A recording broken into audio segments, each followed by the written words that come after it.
So, Kakao Lover, ito yung itsura ng unang araw ng paghulog dito sa box natin. Yung box naman is 1 meter square.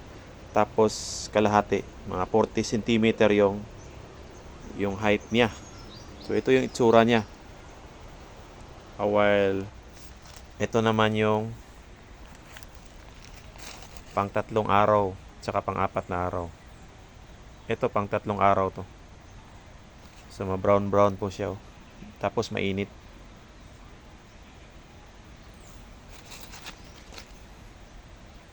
Tapos, ito naman ang itsura ng pang 5 at saka pang 6 na araw. Napakainit po niya. Ayan, ganyan itsura. Brown. Napaka-brown niya. Malamang na-ferment na to kasi ang bango. May dahon ng saging. Dagdag aroma po ito. Maganda to.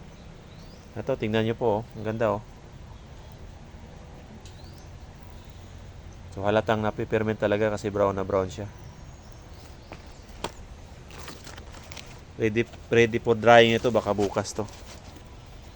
Pang 6 o pang 7 araw siguro. Depende naman po yan sa itsura ng beans.